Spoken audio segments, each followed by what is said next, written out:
Spleen क्या है? इसे हिंदी में पिलही, प्लीहा और तिल्ली भी कहते हैं। जो जवान व्यक्ति है उसके अंदर इसकी लंबाई 4 से 5 इंच और जो चौड़ाई है वो 3 से 4 इंच तक होती है और मोटाई इसकी 1 से 1.5 इंच तक होती है। वजन में ये करीब 250 ग्राम या 1 पाव के बराबर होती है। जो पिलही है ये किस जगह पे स्थित है? ये जो हमारी 11वीं और 12वीं फॉल्स रिब्स हैं वो इसका निचला हिस्सा है और ये ऊपर स्टार्ट होती है 9वें रिब से। वहां से लेकर 9वें रिब से लेकर ये 11वें 12वीं रिब तक जाती है और ये गैस्ट्रोस्प्लीनिक मोमेंटम के साथ में जो एक पाकस्थली की मोटी मेम्ब्रेन है उसके जरिए ये पाकस्थली से क्रेनियोस्प्लीनिक लिगामेंट के साथ में डायाफ्राम से और रिनोरलर जो लिगामेंट है उसके साथ में बाई किडनी के साथ में ये जुड़ी हुई होती है। लीवर से ये उल्टी तरफ होती है। लीवर पेट के दाहिनी तरफ होता है और तिल्ली स्प्लीन बाई तरफ होती है। स्प्लीन संबंधी जो रोगों की परीक्षा करते हैं उसके अंदर पेशेंट को पेट के बल दाहिनी करवट पर लेटाते हैं, वो खाली पेट आता है और फिर इसकी जो रिब्स हैं उसके नीचे हाथ रखकर जब परीक्षा की जाती है तो बाईं तरफ की जो छाती में प्लूरेसी या हार्ट की अगर किसी बीमारी के कारण छाती में अगर पानी जमा हो गया है या पेट में वायु है या लिवर है या मोमेंटम के कारण या किडनी के कारण या किसी और ऑर्गन के कारण अगर कोई ट्यूमर्स हो गए हैं तो कभी कभी जो स्प्लीन है उसका आकार बढ़ जाता है और अपने जो निर्धारित स्थान है वहां से भी थोड़ा नीचे की तरफ वो खिसक जाता है। स्प्लीन को कैसे मालूम करते हैं? ये 11वीं और जो रिब्स हैं उसके नीचे परकशन उंगली द्वारा जब ठोका जाता है तो उसमें ये हाथ से आवाज मालूम होती है। स्प्लीन कभी कभी बहुत ज्यादा बढ़ जाती है तो वो नीचे आस प्यूबस जो है जिनेंद्रियों का जो जड़ है और दाहिनी तरफ की जो नाभि है लीवर की साइड में उस तरफ भी ये फैल जाती है। कभी कभी ये इतनी ज्यादा बढ़ जाती है तो लगभग सारे पेट के अंदर भी ये फैल सकती है और ऐसा मालूम होता है जैसे 10 महीने का गर्भ किसी को धारण हुआ हो। स्प्लीन काम क्या करती है? अब इस बात का निर्णय ज्यादा तो नहीं पाया गया मगर ये वाइट ब्लड जो कॉर्पस है या WBC है उनको बनाने के संबंध में इसका विशेष महत्व है। पर ये इसकी बीमारी के कारण कई बार बहुत दिनों तक रहने पर एनीमिया, ल्यूकीमिया, हाइड्रोप्सी जो है, ओडिमा है, शोथ, स्कारवी, पैर वगैरह फूल जाते हैं, मसूड़ों के अंदर इन्फ्लामेशन हो सकता है, ब्लीडिंग है, सांसों में बदबू आ सकती है, आंखों के नीचे कालिमा आ जाती है। लिवर की जो समस्त बीमारियां हैं और जो हार्ट की बीमारियां हैं, लंग्स की जो बीमारियां हैं उनके अंदर जो पोर्टल सर्कुलेशन है अर्थात जो लीवर से जो हार्ट की तरफ जो रक्त जाता है उसमें बाधा पड़ सकती है। ये स्प्लीन का जो रक्त है निकालने वाली जो स्वाभाविक क्षमता है उसमें बाधा पड़ जाती है और स्प्लीन फूल जाती है। स्प्लीन के जो शिराओं में जो रक्त अवरुद्ध रहता है, पाकस्थली के अंदर जो शिराएं हैं उनके अंदर जो रक्त का संचालन है वो बंद हो जाता है। इसके परिणाम स्वरूप मुंह से खून निकलता है, खून की वॉमिटिंग हो सकती है। गिलही के अंदर जो रक्तस्राव जनित सूजन है या उसके अंदर जब सूजन आ जाती है तो इसको हेमरेजिक इन्फेक्शन कहते हैं। इन्फ्लामेशन ऑफ स्प्लीन कहते हैं जब स्प्लीन के अंदर या पिल्ली के अंदर प्रदाह हो जाता है। एंडोकार्डाइटिस आदि जो बीमारियां हैं उसके अंदर जब हार्ट के अंदर बायां वेंट्रिकल है उसके अंदर जब खून का जो रक्त संचार है वो बंद हो जाए और उसके कारण भी जो स्प्लीन की आर्टरी हैं, जो उनकी कैपिलरीज हैं, उनके अंदर जब ब्लड का सर्कुलेशन रुक जाता है तो उसके कारण भी स्प्लीन फूल जाती है। फेफड़ों के अंदर अगर गैंग्रीन हो रहा हो आदि स्थानों के और अन्य कारणों से भी अगर ब्लड सर्कुलेशन रुक जाए, पल्मोनरी वेन के कारण हार्ट के जो बाएं वेंट्रिकल है, ऑर्टा है और जो स्प्लीन की आर्टरीज हैं उनके अंदर अगर अवरुद्ध हो जाए तो स्प्लीन के अंदर सूजन आ जाती है। इसके अलावा मलेरिया के कारण टाइफस, सेप्टिसीमिया और अन्य कई कारणों से जब स्प्लीन का खून का दौरा कम हो जाता है या रुक जाता है तो इसमें इन्फ्लेमेशन, सूजन आ जाती है। ये सूजन साधारणतः जो पिल्ली की जो बाउंड्रीज हैं उनके किनारों तक ही होती हैं और इसके जो अन्य स्थानों की अपेक्षा वह स्थान अधिक कड़ा हो जाता है। कुछ दिन बाद वह स्थान के अंदर कॉन्ट्रैक्शन हो सकता है और वो अपना चिन्ह घटा भी सकती है। इसके अलावा पिल्ली के अंदर कभी कभी फोड़ा हो सकता है, वो पक भी सकता है, फूट भी सकता है। फोड़ा होने की जो प्रवृत्ति है वह कई कारणों से हो सकती है। कभी कभी इसमें फाइब्रस एक्यूजेशन हो जाता है या जो ट्यूमर सा है कोश उसके कारण ये रुक जाता है इसके अंदर ब्लड सर्कुलेशन। कभी कभी पायमिया हो जाता है। लिवर स्फोटिक होने के कारण जो उसके फोड़े हैं वो फट जाते हैं। ये जो स्राव है वो पेरिटोनियम के अंदर घुस सकता है। अगर ये कभी पेरिटोनियम के साथ वाले अंश के अंदर या उसके साथ में एडिशन हो जाए, वहां अगर वो जुड़ा हुआ हो तो जो उसका टीब है या पस है वो पेट के अंदर, कोलोन के अंदर चली जाती है और ये उसका एक डेंजरस सिम्टम्स भी प्रोड्यूस हो जाता है। इन्फ्लामेशन ऑफ स्प्लीन के अंदर जिसे पिल्ली का प्रदाह कहते हैं, ये नया प्रकार का या इसमें एक्यूट होना मोस्टली कम होता है, पर अगर हो रहा है तो वो किसी बाहरी चोट के कारण उसके ऊपर किसी ने मुक्का मार दिया हो या वो गिर पड़ा हो, उसके कारण अगर इन्फ्लामेशन हो रहा है या स्प्लीन फट जाए तो एक्यूट इन्फ्लामेशन ऑफ स्प्लीन होता है।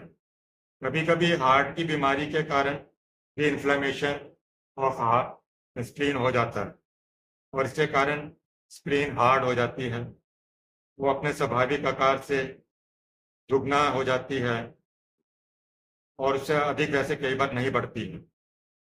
पर ये फिर अक्सर परकशन के द्वारा कई बार इसका पता नहीं लगता। स्प्लीन की जो जगह पे दर्द अगर होती है तो वो पिल्ली के ठीक उसके ऊपर कई बार वो दर्द नहीं लगती, इन्वॉल्विंग जो मेम्ब्रेन है उसके अंदर या उसके साथ वाले ऑर्गन्स के अंदर कभी कभी दर्द मालूम होता है और कभी कभी दर्द मालूम नहीं भी होता है स्टार्टिंग के अंदर। अगर दर्द होता है तो वो बहुत ज़्यादा जोर से सांस लेने पर, हंसने पर, ज़्यादा एक्सरसाइज करने पर या ज़्यादा शरीर हिलाने डुलाने से, कई बार परकशन करने से थोड़ा दर्द हो सकता है। स्प्लीन के अंदर जो पेरिटोनियल आवरण है, उसका मेम्ब्रेन है, उसके अंदर अगर इन्फ्लेमेशन है तो दर्द बहुत ज़्यादा हो जाता है और यह दर्द बाएं कंधे तक भी फैल सकता है। इन्फ्लेमेशन ऑफ स्प्लीन के अंदर अगर बुखार होता है, वैसे तो इसके कारण बुखार नहीं होता, लेकिन दूसरे कारणों से अगर बुखार है तो तिल्ही तब जब पकती है तब जोर का बुखार हो सकता है। लेकिन अगर वो मोस्टली मलेरिया या अन्य इन्फ्लेमेशन के कारण ही बुखार इसमें होता है। अगर वो तिल्ही पक जाए, उसके कारण अगर सूजन आती है, बुखार आता है, तो वो कंपन लिए हुए और रिगर लिए हुए होता है और ये इन्फ्लामेशन ऑफ स्प्लीन के अंदर अगर पेरिटोनाइटिस हो रहा है, जो आंत्र का जो इन्फ्लामेशन होता है उसके मेम्ब्रेन्स के अंदर, या चोट लगने के कारण, पाइमिया के कारण, एंडोकार्डाइटिस के कारण अगर हुआ है तो पेरिटोनाइटिस हो जाता है। हाइपरीमिया ऑफ स्प्लीन, इसके अंदर जो पिलही है उसके अंदर बहुत ज़्यादा रक्त का संचार या कंजेशन हो जाता है, तो इसके हाइपरीमिया ऑफ स्प्लीन कहते हैं। पिलही के अंदर कभी कभी बहुत ज़्यादा खून या कम खून जमा हो जाए तो भी ये अपना साइज बढ़ा सकती है, और साइज इसका 3 से 4 गुना तक बढ़ सकता है। स्प्लीन के कारण अगर सूजन आई है और वो एक्यूट है तो वो इंटरमिटेंट फीवर, रेमिनेंट फीवर, तीव्र ज्वर के कारण, या सूती का ज्वर है तो प्रेगनेंसी के बाद में कई बार बुखार आता है उसके कारण, या कॉलरा के रिएक्शन के कारण भी ये हो सकता है हाइपरीमिया ऑफ स्प्लीन। इसके अलावा सिरोसिस ऑफ लिवर, उसके कारण भी अगर रक्त के अंदर बाधा आती है, खून रुक जाता है, स्प्लीन के अंदर खून जमकर रुक जाए अगर, तो भी ये कारण हो सकता है। स्प्लीन के अंदर एक बार अगर खून इकट्ठा हो जाए या उसकी वजह से, ना कोई और बीमारी की वजह से, तो आसानी से ये ठीक नहीं होता है और बार बार हाइपरीमिया के जो सिम्टम्स हैं वो आ जाते हैं।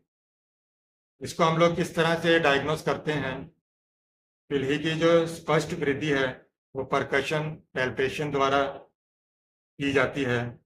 पिलही की जो जगह है वहाँ पे अगर हिलने डुलने से, दबाने से, जोर से सांस लेने से, हंसने से अगर वो दर्द हो रहा है तो, और सीने से ये कंधे की तरफ जा रहा हो तो भी ये उसका एक डायग्नोसिस होता है। अनीमिक है अगर वो रक्तहीन है, फीका उसका चेहरा है, इंटरमिटेंट फीवर के कारण भी स्प्लीन का इन्फ्लेमेशन और हाइपरीमिया, हाइपरट्रॉफी हो जाती है। जो अन्य कारण है उसके अंदर कई बार रक्त बढ़ जाए या घट जाए तो भी ये स्प्लीन का हाइपरीमिया हो जाता है। पिलही की जो वृद्धि है जिसे हाइपरट्रॉफी ऑफ स्प्लीन कहते हैं, ये 2 प्रकार से हो सकती है, एक्यूट भी और क्रोनिक भी। कभी कभी पिलही बहुत ज़्यादा बढ़ जाए और पूरे पेट के अंदर फैल जाए तो उसका वजन 10 से 20 पाउंड तक हो सकता है, मतलब 5 से 10 किलो तक भी हो सकता है, जबकि नॉर्मली वो 250 ग्राम की ही होती है। स्प्लीन जब मामूली बढ़ती है या सिंपल हाइपरट्रॉफी हो तो उसमें ग्रैनुलर या दाने दाने के पदार्थों के अंदर जो वो वृद्धि हो जाती है, अथवा और एक तरह का उसमें पदार्थ होता है जिसे कोलाइडल मास कहते हैं, उसके अंदर कुछ डिजेनरेशन होता है, हेमलॉइड डिजेनरेशन हो जाता है, उसके कारण उसके अंदर एक पदार्थ पैदा हो जाता है। स्प्लीन के अंदर एक प्रकार का जो पदार्थ पैदा होता है वो सैगो, उसके कारण जो उसकी बीमारी कहलाती है वो सैगो स्प्लीन हो जाती कहलाती है। इसमें सारी जो स्प्लीन है उसके अंदर स्वच्छ अर्ध तरल और यहाँ ठीक रंधे हो गए साबुदाने जैसे ग्लोबुल्स, उस प्रकार का पदार्थ पैदा हो जाता है और वो आसानी से अलग भी किया जा सकता है। क्रोनिक जो वृद्धि होती है स्प्लीन की हाइपरट्रॉफी में, जिसके अंदर तिल्ली अपना साइज बहुत ज़्यादा बढ़ा लेती है, आसानी से कोई रक्त संचालन अगर उसके कारण में प्रॉब्लम आ रही है और किसी भी समय मामूली जो रक्त की अधिकता उसमें हो जाए, वृद्धि हो जाए, जैसे हार्ट की प्रॉब्लम के कारण, लंग्स की प्रॉब्लम के कारण, पोर्टल वेन के डिजीजेस के कारण और सिरोसिस ऑफ लिवर के कारण भी कई बार बाधा आ जाती है रक्त संचार में, तो ये क्रोनिक हाइपरट्रॉफी ऑफ स्प्लीन के अंदर आ जाती है।